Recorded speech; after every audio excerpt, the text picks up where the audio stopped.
the tube that goes upwards, do you see this shot of vapor coming backwards?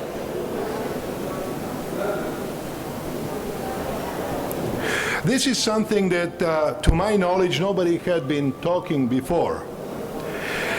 There is a reverse flow, periodically reverse flow in microchannel heat exchangers, in microchannel evaporators.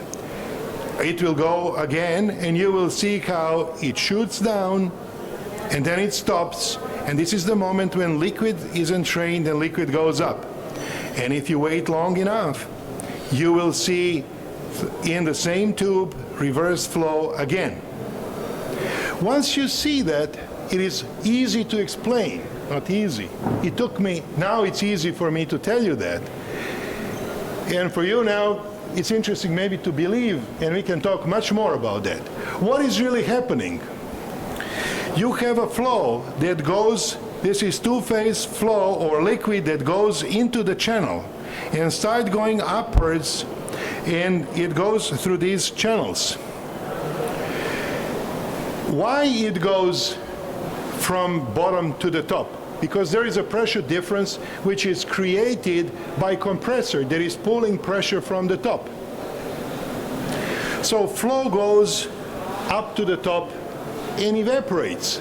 But if you bring too much of heat into the channel, not too much, a little bit more, when you generate vapor in a huge quantity, in a higher quantity, then it can go up due to pressure difference. What will happen? That vapor will expand to both sides. Vapor, when it expands in evaporation, doesn't know what is up, what is down.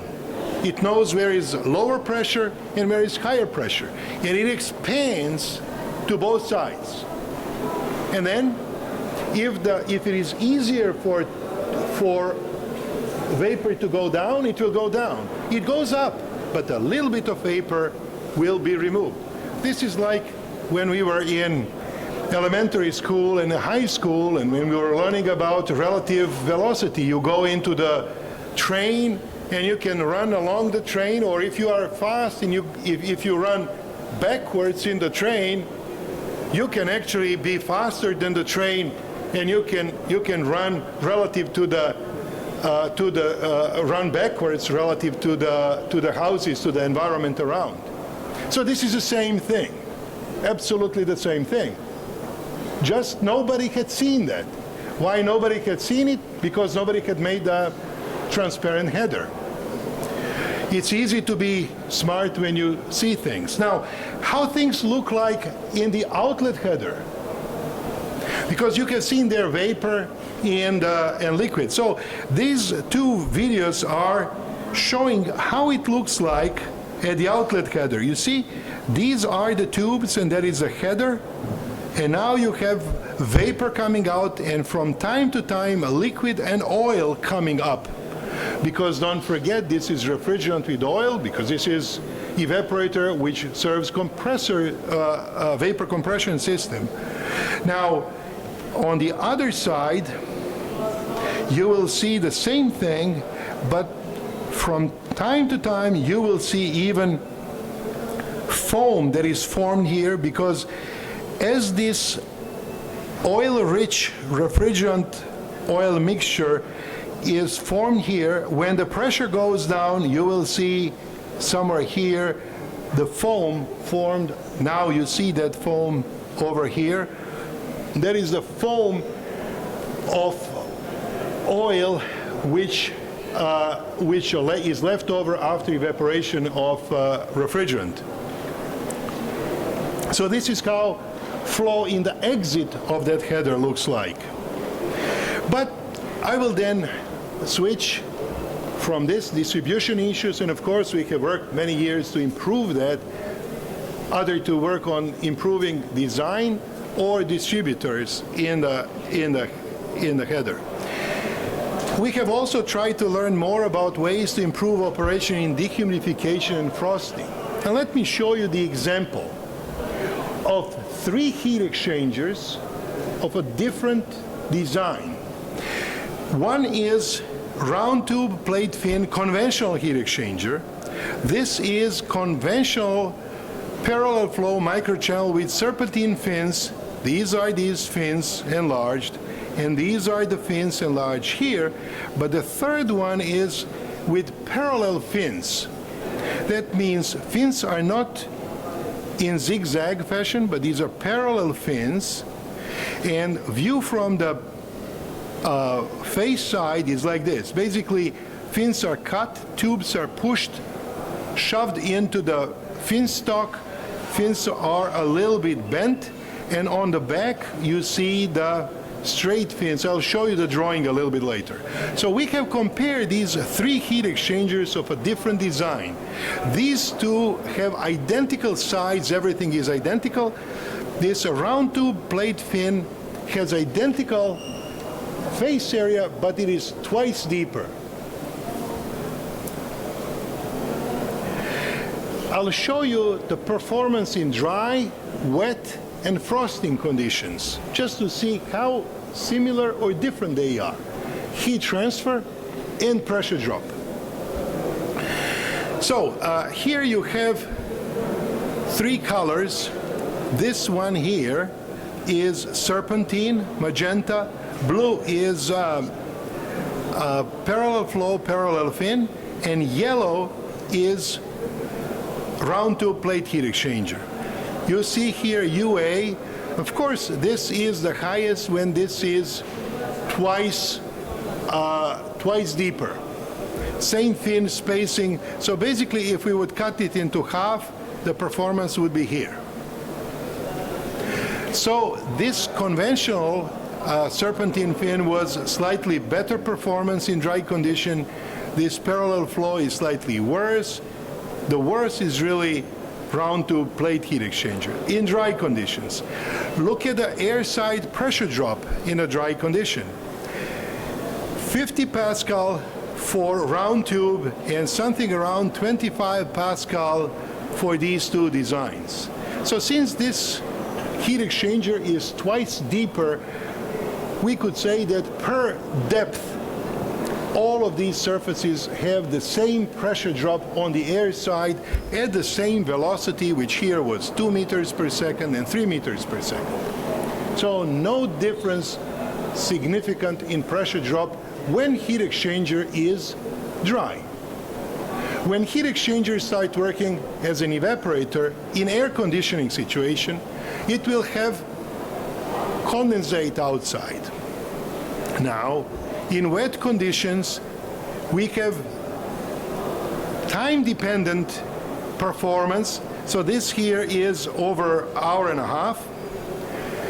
This here is a round tube plate heat exchanger, and these two are two microchannel heat exchangers.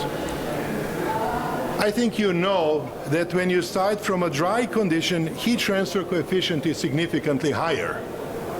Because the moment when you start dehumidification, you have a layer of condensate on the surface which reduces heat transfer coefficient. Still, overall capacity could be higher because of latent mode of heat transfer. Yet heat transfer coefficient start going down, and then after a while, when you come to a certain level, it levels off, because this is when the regular drainage had started. Because at the beginning, you start accumulating condensate on the surface, and when that condensate reaches the maximum thickness, then you have a good drainage and uninterrupted performance or unchanged performance of the heat exchanger. Let's look into the pressure drop on the air side. Now here we see that this has significantly higher pressure drop, but this is not surprise. Now really this start to be worse than that and worse than this one. This round tube plate heat exchanger has again twice higher pressure drop on the air side, and basically that means that this heat exchanger, which is that PF squared with an improved fin, drains equally well as round tube plate heat exchanger. And this one, serpentine, conventional, when the tubes are horizontal, is not that good in a drainage. But when tubes are vertical, you will see, I don't know whether you will see later that it is almost identical as this one. Now, when we increase the velocity from 2 meters per second to 3, that increased velocity of air helps better drainage and reduction of pressure drop. Now, in this slide, I'm showing to you the way how this heat exchanger drain water, condensate off the surface. In the case of round tube heat exchangers, so this is a plate fin and round tubes. Condensate is mostly formed here at the leading edge, and typically condensate goes behind the first row, and here it has uninterrupted flow downwards. So it drains downwards. When you look into horizontal orientation of a tube, as it's shown here, the drainage goes here and the water is then accumulated on top of this microchannel tube. Okay, I will try to, I have 2 more slides. So this here, the horizontal location of a tube cannot allow good drainage of this condensate. When you have vertical, condensate goes in a zigzag fashion and it drains much better. Now, parallel flow, parallel fins has here almost like a downspout for water, so water goes to the end, and it has here addition, and that addition helps draining water significantly better. So I will skip now too much of the frosting, because this is frosting. In frosting, basically it is the same, and same as here you see 3 heat exchangers in frosting. Also heat transfer coefficient drops as frost increases.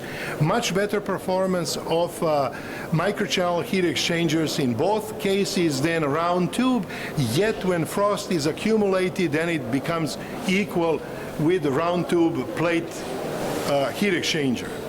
And in a conclusion, I could say that microchannel heat exchangers, as you see, offer great advantage because of excellent air-side heat transfer. They are compact. In the same volume, they have more heat transfer area, and you can reduce the temperature difference and make a better operation more efficient and greener. Reduce the charge. I haven't shown you too much of a charge, and it is still open for improvement. And with this, I will close my presentation and would be very pleased to answer any question you may have right now or later.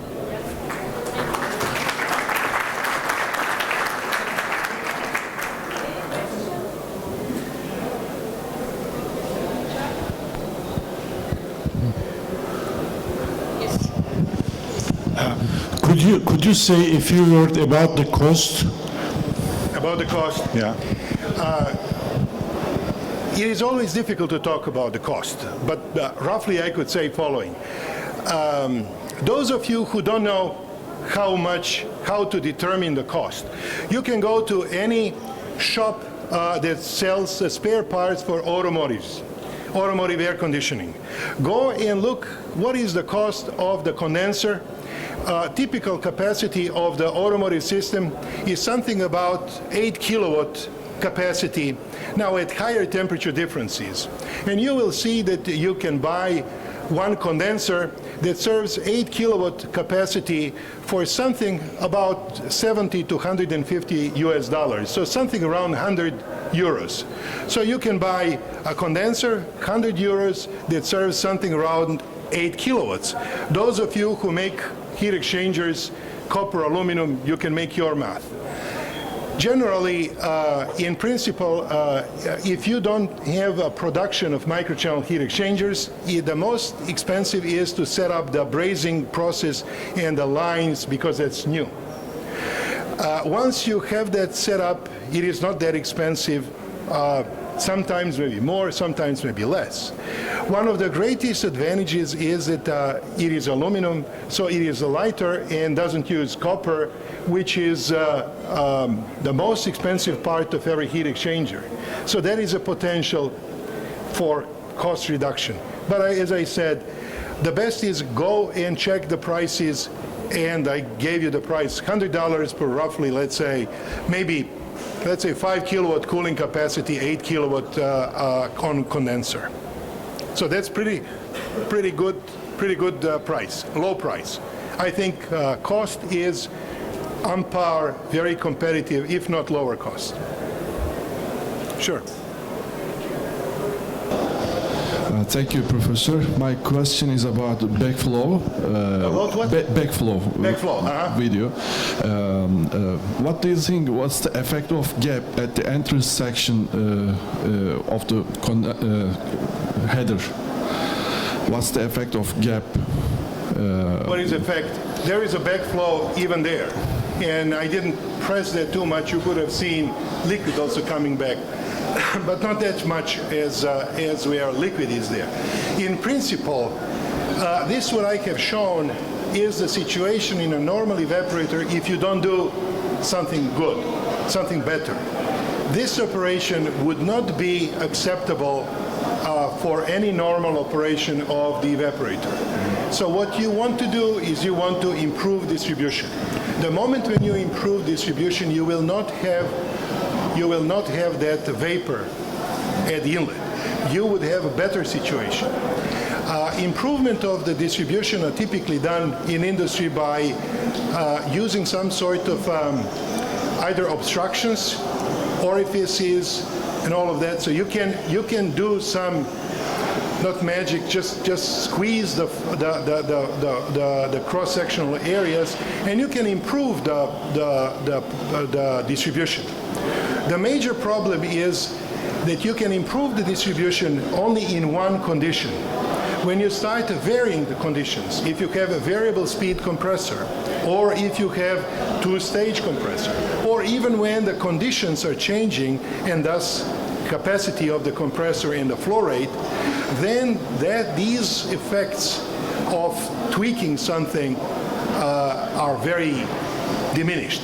In other words, it is very difficult to make a good distribution over a wide range of operating conditions. That means mass flow rates or fluxes. Thank you very much. Sure. Maybe we can take one more question, if there is any. Yes, please. Thank you, Pego. Very interesting talk.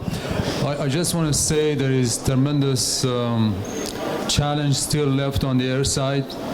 Aerospace industry in particular, and particularly when you have air-to-air heat exchangers. So some of these heat exchangers cost $25,000 a piece, but still they are looking for performance improvement.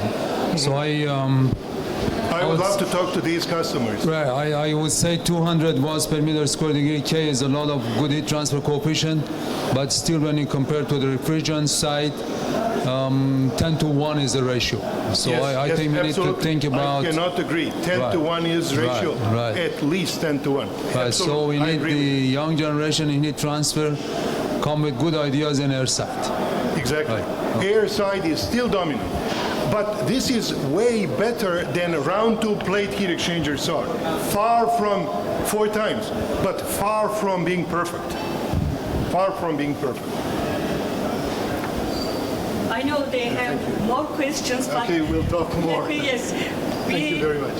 we appreciate it a lot, not only for this presentation, but also the one you gave us in the first day, and then we already presented our plug to you. Yes, Thank you yes. so much. Thank you very Thank you so much. much.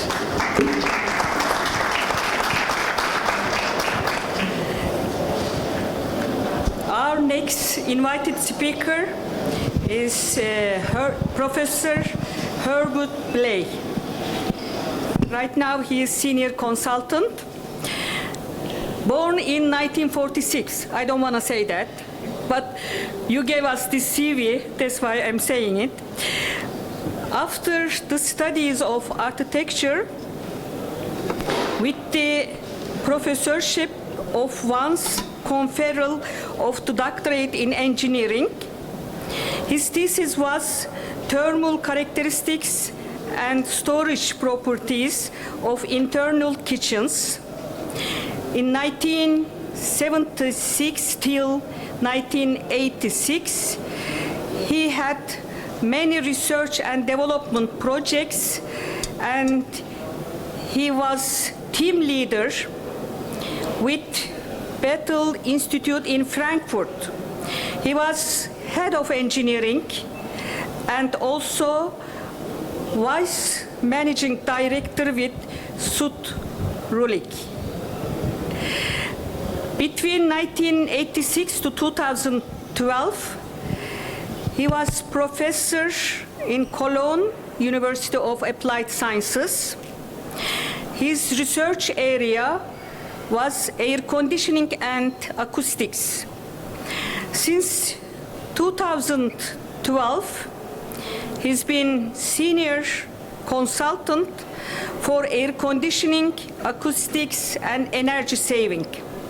Examples of activities and publications I could mention as member of national and international standardization, like TC 152, air conditioning, DIN 1946, DKV, Germany, and ESHRE R&D activities. Developing a heating unit for heating and ventilation in low energy houses with gas. Analyzing of heating systems in low energy houses, simulating with transits. I'm very happy to hear that, because I know when transits was started in University of Wisconsin, and we use also, even if in this country, a lot transits, but not many people using it. And his publications in acoustical fundamentals and needs in AC systems, and like Air Conditioning Handbook, Volume 1 and 2. He is a member of International Advisory Board, like International Journal, Building Services, Engineering, Research and Technology. I would very much please to invite Professor Blay. Floor is yours. Thank you. I thank you.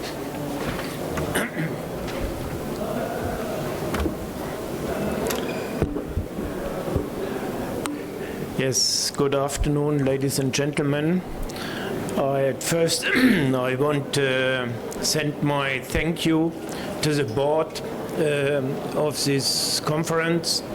They have invited me 4 weeks ago, and I thank you for the excellent hospitality and the service you gave me. Yes, and I noticed the last week I did revised my presentation, and when I arrived here, what honor it is to have to be here, an invited speaker. I thank you very much. Yes, I'm talking. I just want to talk about microclimate in occupied zones, and I made it more interesting, so I said called it more comfort, less energy. And yes, you see there are two names. There's one name I have been introduced, and there's also Kenny Neuhäuser. He had done his master's study, and there we have done this CFD study, and he is responsible for the CFD study. He is at the moment, he is a divisional director with Strulik. I'm his tutor or godfather or whatever you call it, and I'm from the University of Cologne, and that's all of advertisement, and then I finish at this point. Yes, we we are always looking to make energy production more efficient. The last days I have listened here, you were always talking about efficiency and to make it more efficiency, and also the last, that's really very good, and I'm also looking to such things.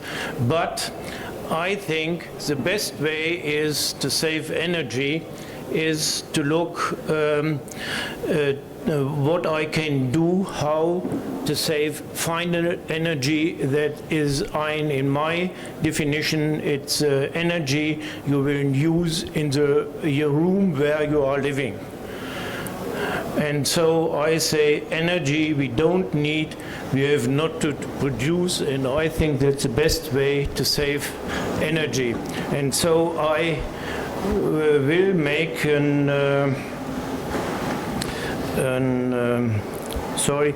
I will make a contribution that you get your better labeling like LEED, BRE, and whatever you call it. There are quite a lot of things.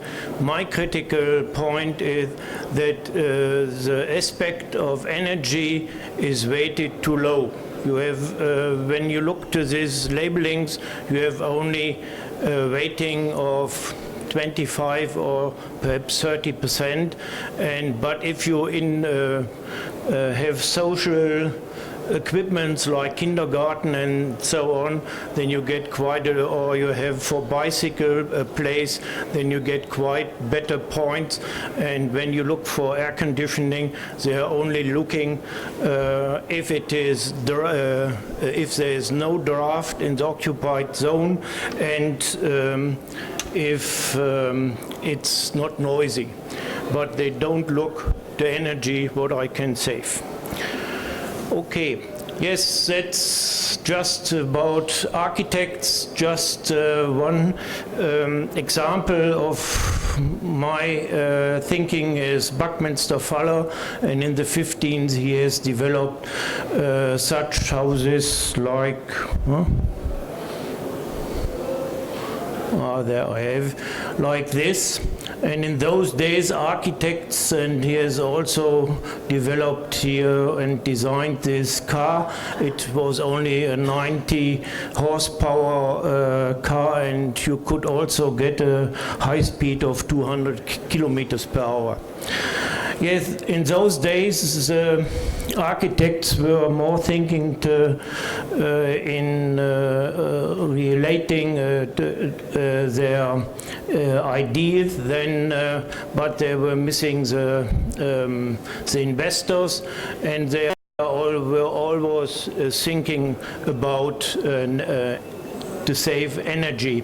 We call it in those days, we call it the rational use of energy, but nowadays it's another name, but input is the same. We call it green energy, and we have all these labelings. Yes. In my opinion, we have all, when we want to save energy, we have to solve the problem in its eternity. We all have to work together. Yes, there is upstairs, there is the architect, and the investor gives him the feeling that he can say everything, but then you have also the cost control. Yes, and here on the bottom are the civil engineering for the building and our people with building services. And yes, the wish is that they have all connection with together and decided all together, and all disciplines have to solve the problems and to get solutions. Yeah, then I had the idea, when you put it here, then the head is the architect, the hands are the investor and the cost, and the building, the footprints, you can say, there are the civil engineers looking for, and the people of the building engineer. Then you can say, but then we are doing saving energy, something with our stomach. Perhaps we should change it, and that we put it in our mind to save more energy. Yes, I want to say something that are the basics I'm talking about, just a short overview of my presentation. There I will explain you a CFD study we have done with displacement system solution and examples how you can practice the principles of those displacement, air diffusion systems and examples. Yes, it's important that, and we were thinking about, and I think it's very important to select the right air distribution systems to save energy. And this I want to explain by a CFD study we have done for passenger terminal. People always say that you can save energy by displacement system of air distribution, but nobody really knows how much can I save. Have looked to the how much energy is used during a year.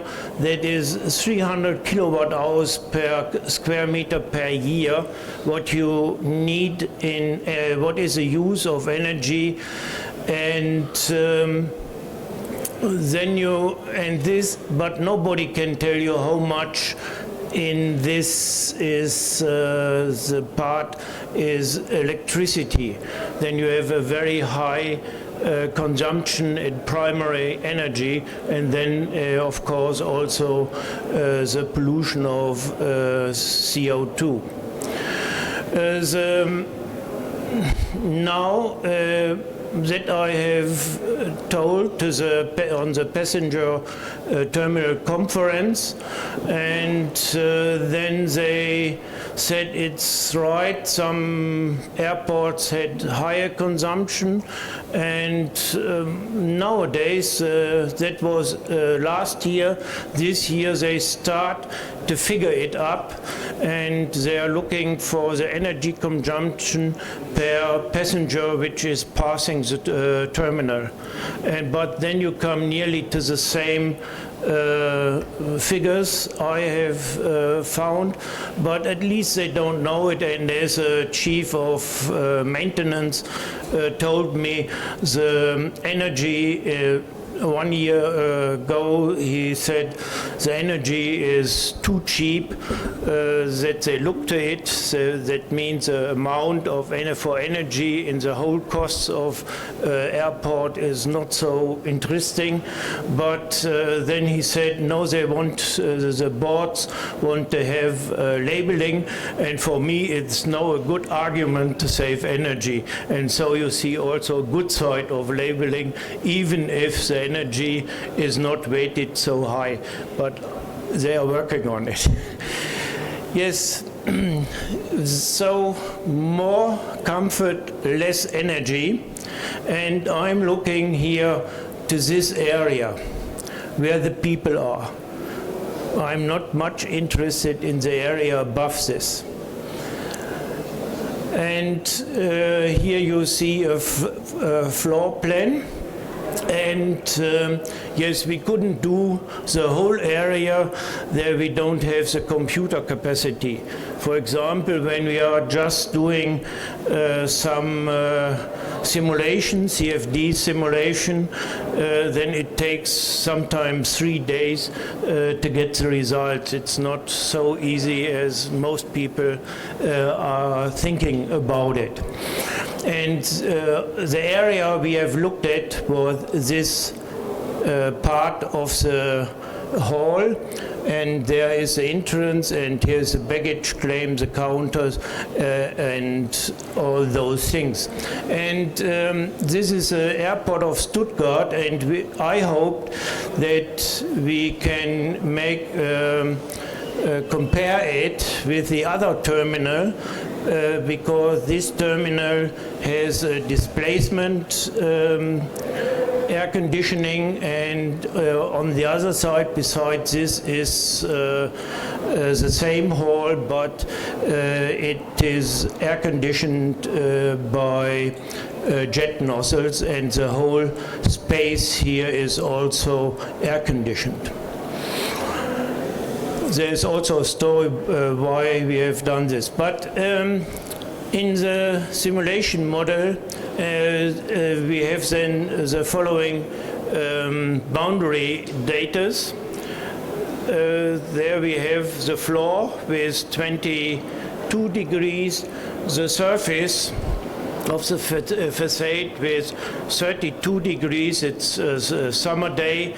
We have looked at it, and yes, then you just get the question why they have these big halls and these big glass facades. I don't know, and always when I come to the airports I ask me why do they have this facades. Is it just to impress people, or I don't know why, but I don't want to talk about this at the moment, but there you have these datas.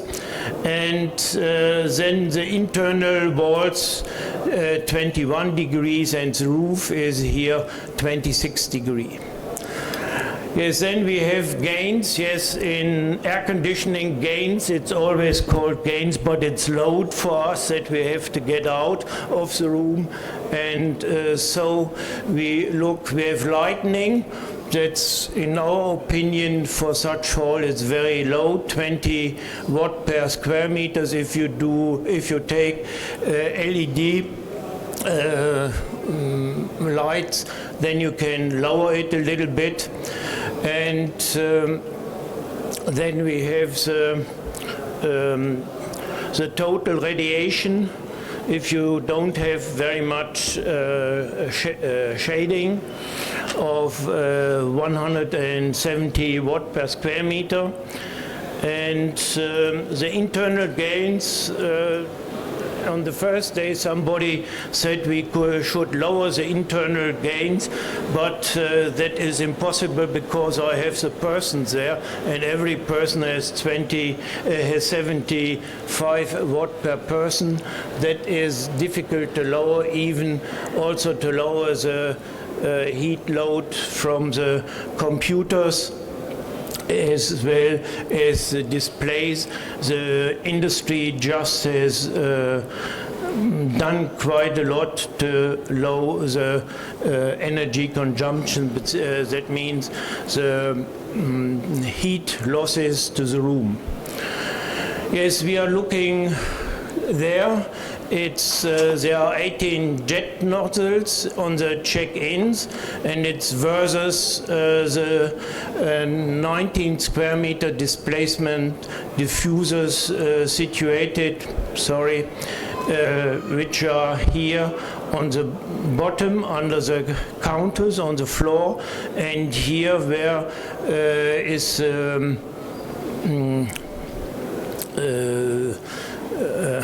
the luggage drop, which goes down here to the on the floor of where the airplanes and where the lorries are to take it away. That is all this area is displacement ventilation.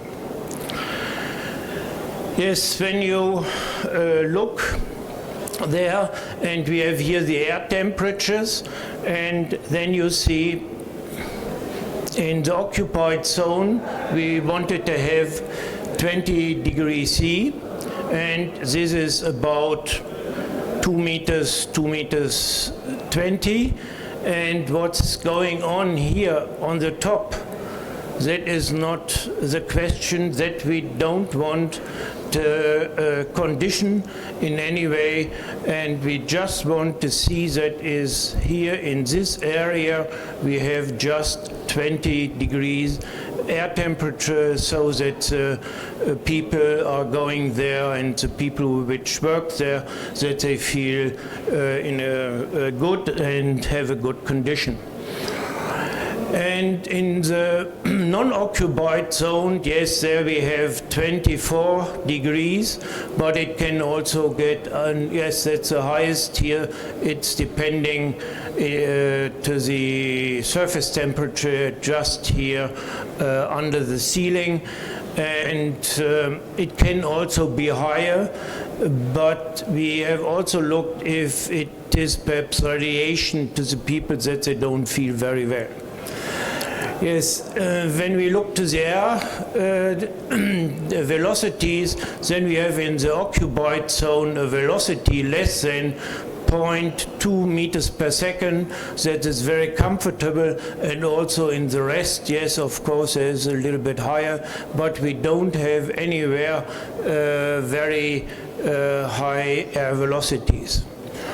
Yes, and when we look and compare it, then we have jet nozzles, then you have in the occupied zone you have 20 degrees, and also in the zone you don't need and there's nobody, you have also 20 degrees, and you have a supply air volume of 10,000 liters per second and the air temperature, supply air temperature of 16 degrees C.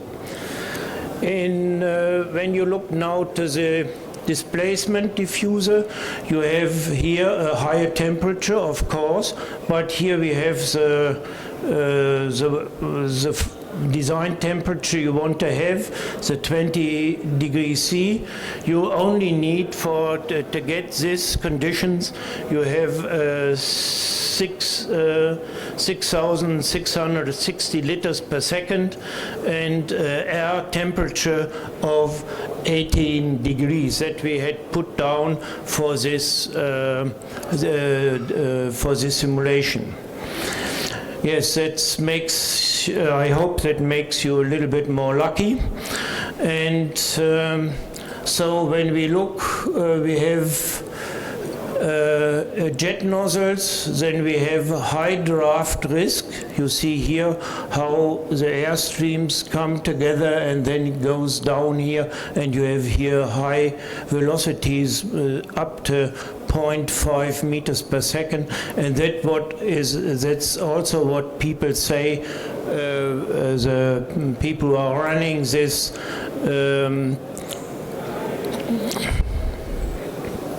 terminals, that people are that they notice that there's draft, even the personal staff who is on the counter, and that was because they have changed this terminal in from jet nozzles, they changed it to displacement diffusers. Yes, here you have no draft risk and the velocity is very low. You have it more comfortable and you need less energy. Yes, when we compare it, sorry, the green ones, that's depending to the computer here. This is here under displacement diffusers. You have jet nozzles, high risk, but displacement, you have no risk.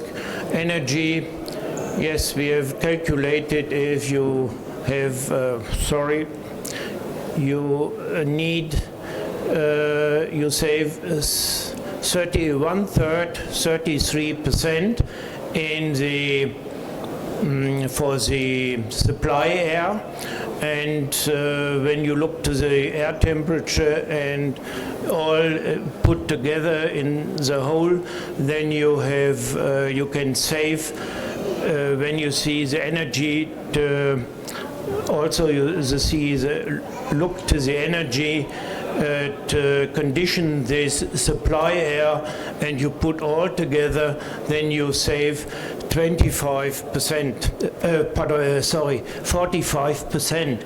And some people told me that you can also save more, but I don't want to say these figures. This is a figure I stand to it. Yes, now you are asking, and how will I do this in such big halls, because you have quite a lot of ventilation, supply air you have to bring in this room or in these halls, and yes, you know, the perforated plates with holes in it, and I always say, yes, such a plate everybody can produce, but if there comes out displacement supply air, that's another question, and there's quite a lot of knowledge behind how to solve those problems that you get this air movements in the room. Yes, one principle is that you take sphere diffusers. Here you say, you see it, you know, in a short distance. You always look, for example, in Germany, we say you are not, it's not good that people are sitting nearer than 1 meter to the displacement diffuser. And if you have jet nozzles, then you take off the impulse very soon, and then the movement in the room is very slowly. Here's a combination with displacements that are big ones, but it's only that I want to show you the principle, and here is a plate with multi-sphere diffusers. They are very small. They only have perhaps 5 or 6 centimeters. Yes, and there is a knowledge. Sometimes they are installed that the one goes on the right way and the other on the left way around, and so you get in quite a lot of air volume, but you have then that it stop it, that you get a very low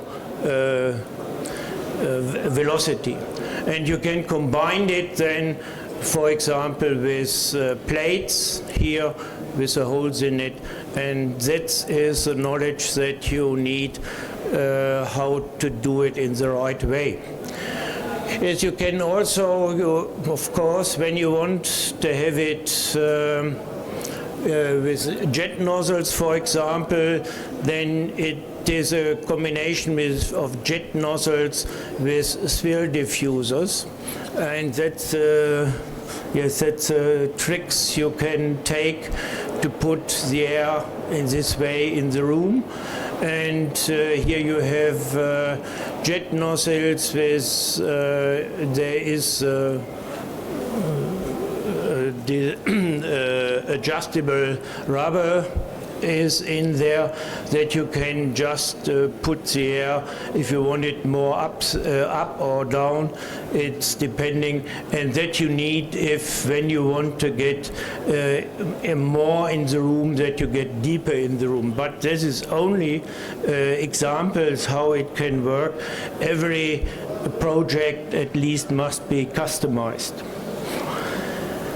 Yes, then you are also looking to displacement diffusers, perforated plates as floor diffusers. Yes, then some examples that are the basic principles. There is quite a lot you can combine, and then that you put it in any, that you customize it for each project. Yes, here we see, yes, we have here, people are sitting here, and then here the air comes out, and you must look that they don't have draft. This is, we have done a project, and there we have air velocities up here of 0.2 meters per second, and we have increased the air velocity, and here at the bottom you have about 0.2 3.5 meters per second, but you don't have draft then here in this area. Yes, the people have their legs here, they are not standing on the floor. That's that you have to discuss with the customer if it's possible to do it like this. And on the right side you see example how you can solve it with the combination of nozzles, sphere diffusers, and here are the plates of displacement. And they are all, you have always to test it. I do the testing in the laboratory. According to the air velocity and to noise. Yes, here you see the hall in that is in T5 in Heathrow, and the air comes only in the room here in this area, and you don't see this is only a blend, there's nothing behind it. And there you see we have brought the air comes in here, and then we see that on this surface here that you have then displacement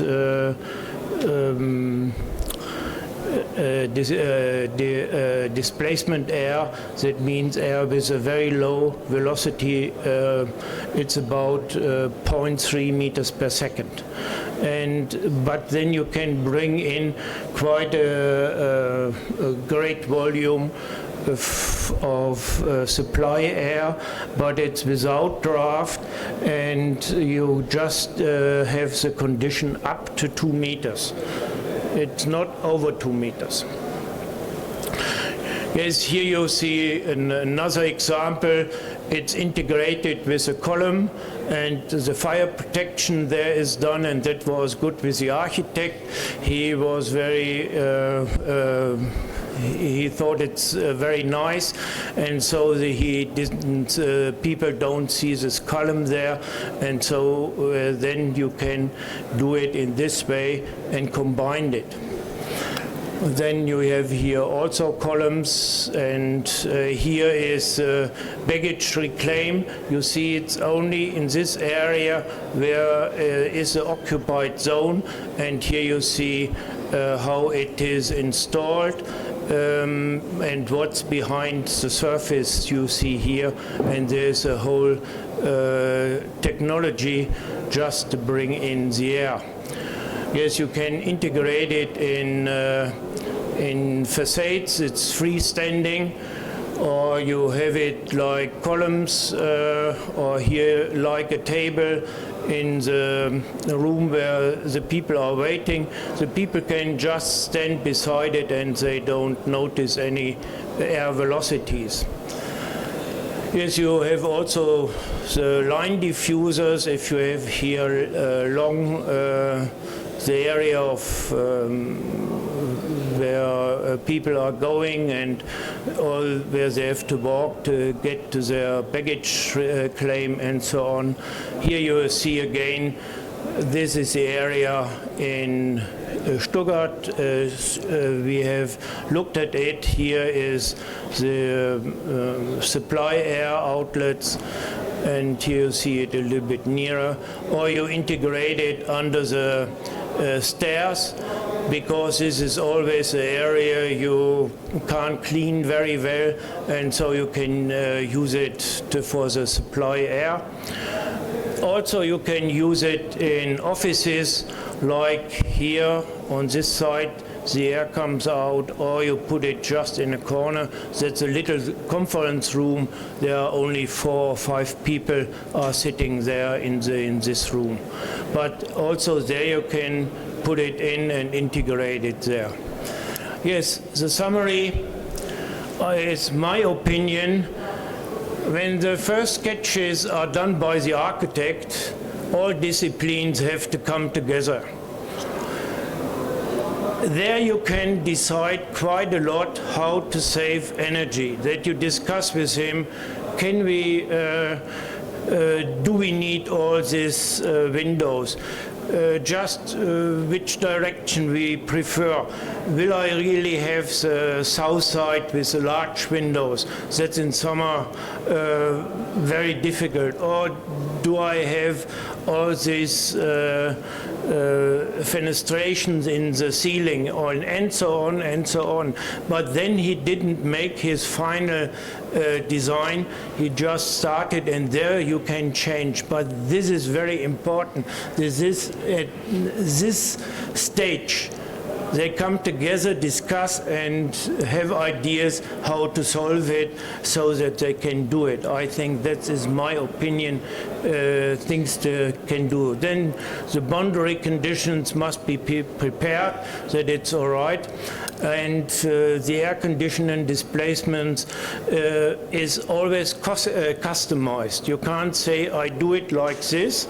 Of course, you have a system, you combine it very good, but you must customize it at least. But that is very good because you can discuss it also with the architect, and then you can fulfill his requirements for design, for the shape. For example, you have seen here them all in stainless steel. Yes, Norman Foster wants to have it like this, but other people, they want to have it cheaper, and perhaps then, but they want it in yellow or pink or whatever, but then you can do it, but you can arrange it and how, and you can also design the room so with the architect, so that you don't have any conflicts afterwards. Yes, then, yes, it's always a difficult thing. The designer, the air conditioning designer or engineer, they should work good, quite together with a manufacturer who is producing such air movement systems, and he should also be responsible for it. In Germany, it's always a difficulty that people, that you go to the engineer and you give him your knowledge, and then he says, yes, no, I have to look who can do it, and then somebody is coming and makes it too cheap. Yes, I don't want to remember you to our airport, which doesn't start. It's in Berlin somewhere there, and I think you have read quite a lot about it. But it is one thing, because the costs are so exploded. Yes, and it should be then the border of the system should be the room. That means if the manufacturer and designer or the engineer say how many air they will need for the room, and then by the air equipment, the air systems that will just bring the air just to this room, and then it's finished. The rest is then in the responsibility of the manufacturer or the other people. Yes, I thank you for your attention. 10,000 liters per second, and the other one is 6,666 liters per second. Those air flow rates is 100% outdoor air, or is there a mixed air ventilation system there? Thank you. Yes, the first question, we can also heat with this system. You can go, it depends between, you have a higher temperature than the room air temperature. You want to have between 3 up to perhaps 6 degrees. But you have so many internal loads that you mostly you are also in those days you are do cooling. Only when people are not in the room or if the sun is not shining and there's a pause at all in then you have to rise up the temperature, but then there are no people or something like this. But if you are looking, we are all, or this firm, they do also equipment in Oman or in Delhi. We have all these systems in in countries where are much higher temperature and solar influences than here.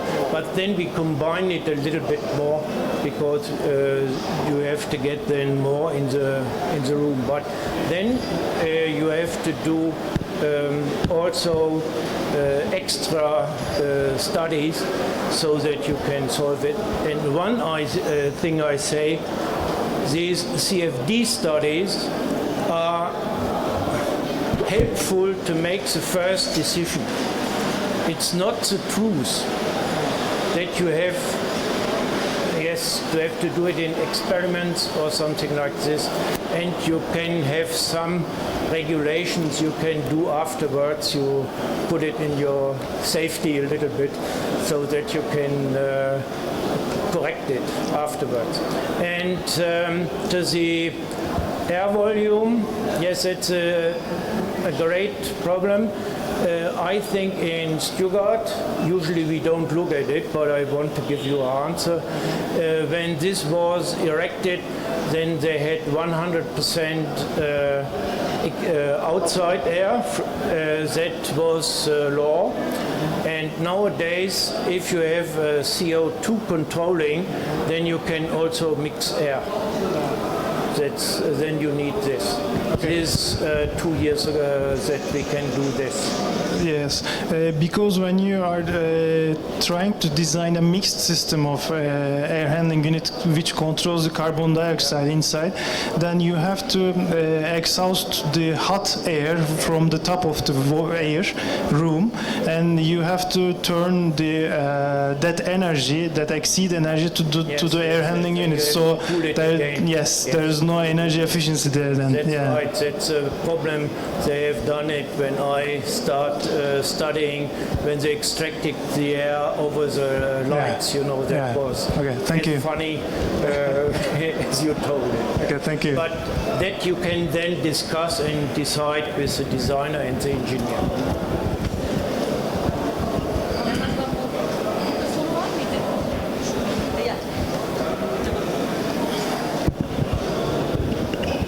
We say displacement diffuser, more efficiency for ventilating, cooling and heating comparing to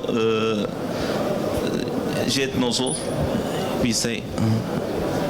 When comparing the jet nozzle and displacement diffuser. Oh, I didn't understand you. Sorry. We say displacement diffuser, more efficiency for ventilating, heating and cooling when comparing to jet nozzle.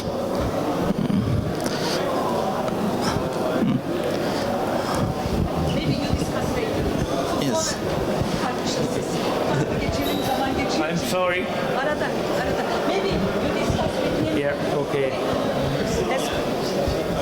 Better. There was maybe here. Who was? Nobody? Maybe there.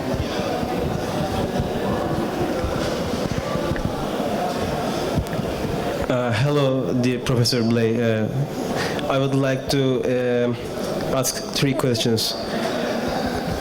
What was the mesh resolution and the number of elements of your domain? The first one. Was it structured or an unstructured mesh? And what was the mesh independency criteria? From which element numbers you can say that for that domain it was mesh independent? And what was, lastly, I'm very sorry, what was the convergence criteria? Thank you very much. Yeah, I know what so you mean, the CFD study. Yes. We have put it near to the outlet, the inlet to the room. There was a very small mesh, and then it went wider when we got more away. We always looked how sufficient are the results, and then we looked if we can put the mesh smaller, and you have quite a lot of buttons you can turn and you get the wrong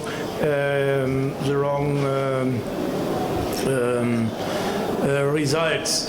And therefore we are doing mostly for the inlet, we just make it's very difficult to simulate the diffusers, for example, and then we are doing and adjust it by experiments, and then we correct it in the CFD study. Is this sufficient? But if you want to have really the numbers, I can't tell you at the moment. I don't know it. Sorry, but I can give it. But if you give me an email, then I send it to you back. Okay? Is that okay? All? Yeah. Okay. Okay.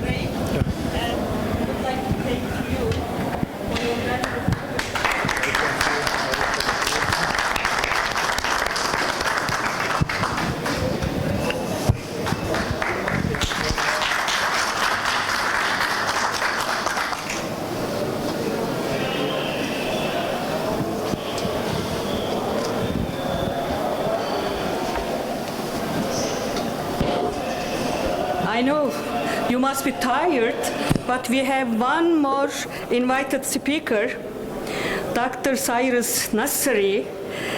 And Nasseri is a manager in U.S. Department of Energy's Federal Energy Management Program. He has over 30 years of experience in buildings and equipment energy efficiency standards, building codes, appliances, and building legislatively mandated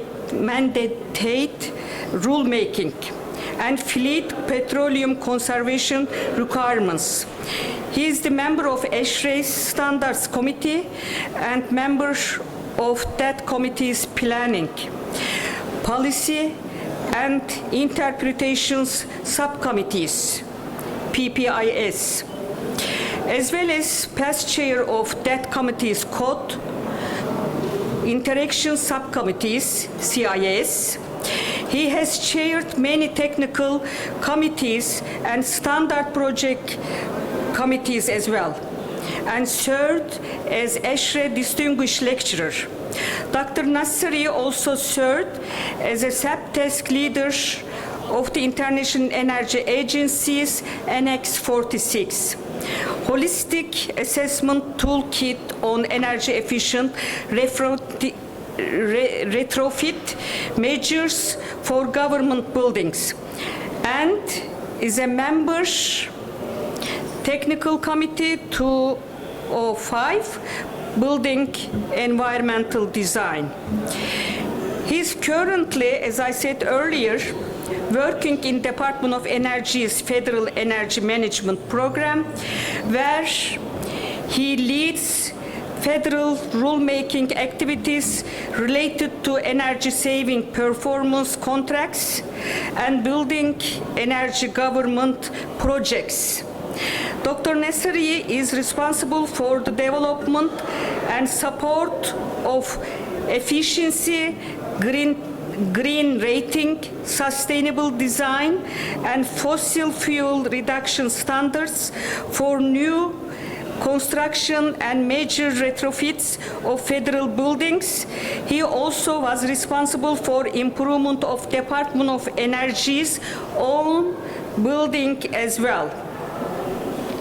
It's very glad, I am very glad, it's really an honor for me to invite him here. Floor is yours. It's a long...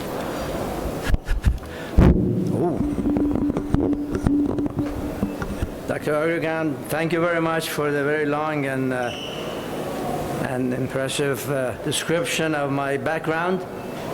And I'm fortunate that my slides are not as technical or as complicated as some of the other researchers. And another fortunate thing on my slides is that on each one I have a website that in order to speed up the presentation and hopefully we have some time for answering questions, we have enough time to do that. Okay, let's see if I can manage this thing. Oop.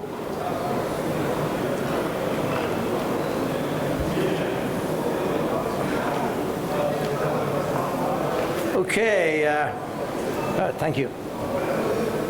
What I would like to talk with you in next 30 minutes is what we do in USA concerning energy conservation for buildings and also for appliances and equipment. As you see, it is important that we should regulate these levels of what needs to be done on buildings. And basically these are the three bullets you see here are related to what needs to be done. Basically, building use lots of energy. And in the next slide, you can see the numbers that I have for US, what that is. Also, because of that, it generates lots of pollutants, such as carbon dioxide, which is something that we would like to avoid as much as we can. And also, not everyone associated with building design and operation will reduce their emissions voluntarily. And we found about that in my last 20-some years of experience that nobody does it voluntarily because it is expensive and you know, they won't do that. So then we find out we need a mandatory requirements to achieve what needs to be done on that area. Here is some figures as far as what energy used by buildings in the US. I think you have seen some of these numbers for other countries, as I noticed in some of the presentations. More than 40% of the energy at the US is devoted to buildings. And out of that, and because of that, 38% of the carbon dioxide produced in the US is from buildings. And this is another figure for global production of carbon dioxide. As you see, 6.5. That's a noticeable number that is globally that US buildings produce to the pollutants of the environment. And at the bottom, as I said, I have a website that in your leisure time, please get on that and get some more information supporting the numbers that I just have on the screen, and also you need any more information on that.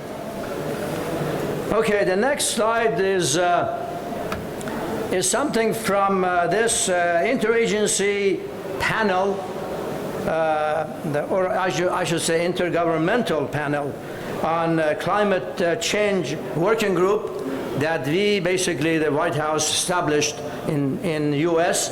And these are the quotation from that. Human interference with the climate system is occurring And climate change poses risk for human and natural systems. It's extremely likely that human influence has been the dominant cause of the observed warming since the mid-20th. This is global warming that is causing the environment and climate, and we can see that very clearly lately, and read it in the papers. Okay, not everyone reduce energy usage and emissions voluntarily, as I said. These are the type of 3 bullets. The desire to do so may not be there, and knowledge to do so is not there, and also the last but not least, funding to do that. And then in my later slides on my other area that I like to cover, energy saving performance contract, I can mention the fact how we are basically came up with the funding that can help the buildings, to achieve higher in retrofit and that kind of activities. Okay, building code and standards. As you see here, the energy code and standards come in many types in the U.S., and including the private sector that we basically determine that they have to achieve the minimum. These are the states, municipalities, cities, and so forth. Also federal buildings. U.S. has more than 3 billion square feet. I should have converted that to meter since I'm making a presentation in Turkey, but you can always divide that by 9 and then get that number, I think. And then also, we regulate appliances. We basically, anybody who is producing products, household equipment, appliances, and also as a commercial, we have a minimum that manufacturers, they have to build into that standard. And that is going on, and then I mentioned to that later on.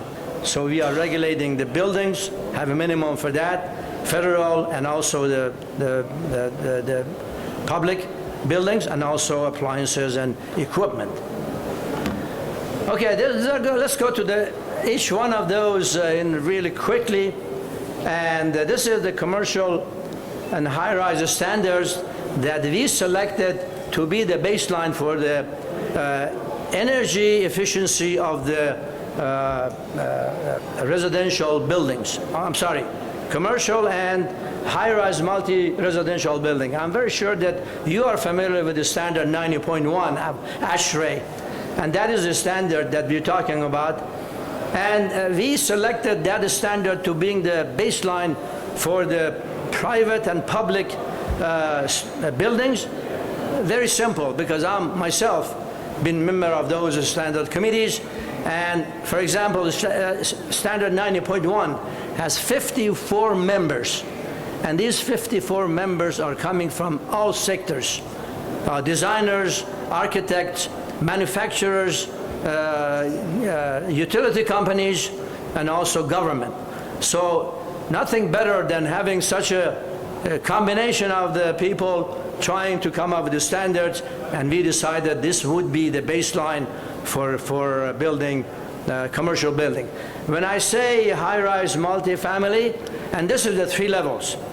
3 levels of standards or higher considered to be the commercial, and 3 levels and lower would be the residential, which would be the reference of this document here, which is the International Code Council, the standard IUCC, and this is for the commercial buildings that we are using this standard.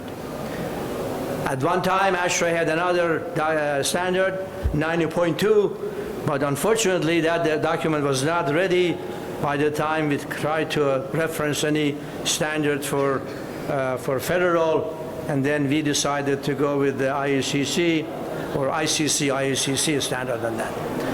And as I said, I have a website and all that, so you don't need to worry about if you need any more explanation on these things and about these documents, you can click on that, citation that I have here to get that information. Okay, for federal buildings, we are also using what we are using for private sector standards. We decided this is the best way to do it because we need to make a determination each time those standards are revised. By the way, those standards are revised in 3 years. Each 3 years they revised. And we are hoping that each time those standards are revised, they are improving over the reduction of the energy. So we are basically gaining something out of that new version of that standards. And later on you can see how those standards such as 90.1 is improved since very early 70s and so forth. And also, as you see here, all the federal standards for federal buildings, that 3.2 billion square foot that we have, are basically going to this Code of Federal Regulation. And this is very important. When anything goes to that document because of a rule of the country, and each builder or designers, or as far as efficiency is concerned, those are the standards they have to follow in Code of Federal Regulation. And those are the true citation that I have a website for it, that you can go for the commercial and also for the residential buildings. Okay, this is another citation that I mentioned, that we also regulate appliances. Any manufacturer who's building, or any manufacturer bringing anything to the country, to the US, has to follow the minimum efficiency standard that we establish for appliances and for commercial equipment. Anything that you name it, water heaters, dishwashers, clothes washers, and anything that household uses, we have a minimum for that. And then every few years, we revisit that standards. And then we do a very extensive evaluation to make sure that we are not putting any kind of a small manufacturer out of business, and also what level, how serious we can go and lower the efficiency of those products. And we do that. And then also in that citation that I have here, you can see what we have right now for all these products. And I don't know what that situation is in Turkey, if you are basically regulating those standards or not. But that's a very, very important program that we have. And also, as I said, we basically do it periodically to make it more stringent standard for those products. And okay, let's go to the next one. Need of enforcement. Basically, United States, most of the enforcement for this building requirements and appliance are done, as I see here, with the private sector is provided by publicly funded code officials. And this is basically the states, municipalities, cities, and so forth is done by that. And also, as you said, the enforcement option, including self-enforcement, and basically the builders, they know that they have to follow what is required, and then they are very much, they have that to be checked and also monitor, enforce, and they are building something new. And for the federal agencies dealing with federal building, as you see, we have a special type of requirements for enforcing and monitoring those standards. Okay, here we go. Some of the need for training support. As you see on this slide, that we need, in order to enforce or basically say what we are really requiring for these buildings and appliances, we need training. And we do have that. And support material. For example, ASHRAE 90.1 has a user manual, as you all know. And that is basically a support material for that standard, baseline standards. And also software. For the federal, we develop software. We call it ResCheck and ComCheck. The commercial residential is for commercial federal, and residential check for the residential. And all that software even is available for people to look at it. They go on site, and the next version should be ready in a matter of a month or so. That's it. That's all I have. These are all the information I have. That you can send me an email. You can call me anytime. I'm available to be able to answer your question if I can. If I cannot, I'll make sure that I find out who can answer your question, and then we get the answer for you. That's it for my presentation. Am I on time? So if you have any questions, yes. Tell them in English, Turkish. Oh, okay, Turkish. I should have wear my earphone so I can. I can do that. Let me say it. When I look at Dr. Nassari before his presentation, he was very sleepy and tired.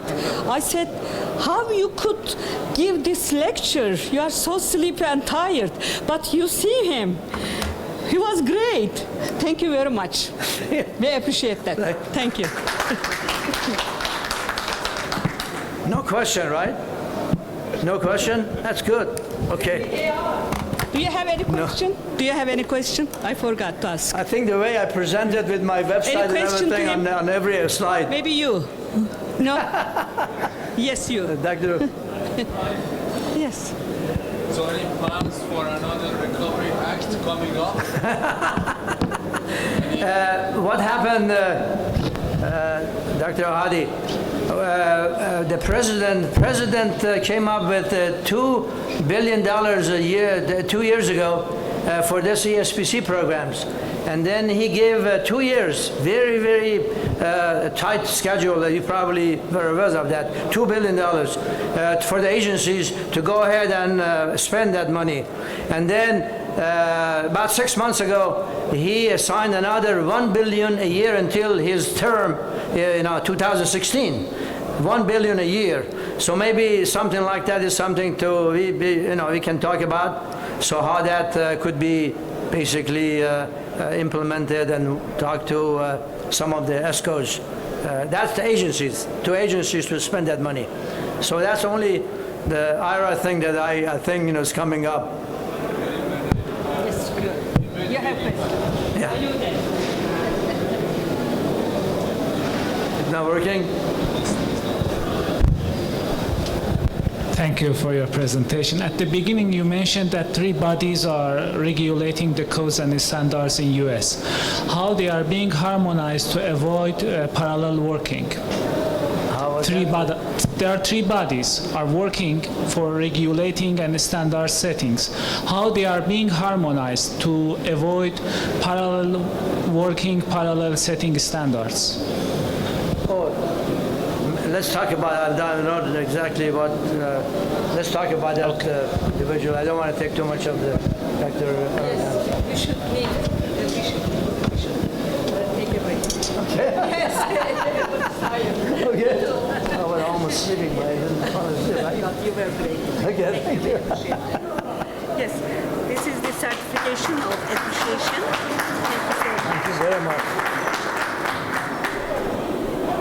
We have flag as well. That's great, that's great. Yes, like this. Thank you. Thank you again for coming and giving Evet, kapatıyoruz. Çok teşekkür ediyoruz hepinize. Ve ara verdikten sonra da son panelimize geçeceğiz. Macit hocamız burada herhalde. Tamam, demin görmüştük. Evet, bir 10 dakika verelim arayı ve 10 dakika sonra panelimiz için hepinizi bekliyoruz. Teşekkürler.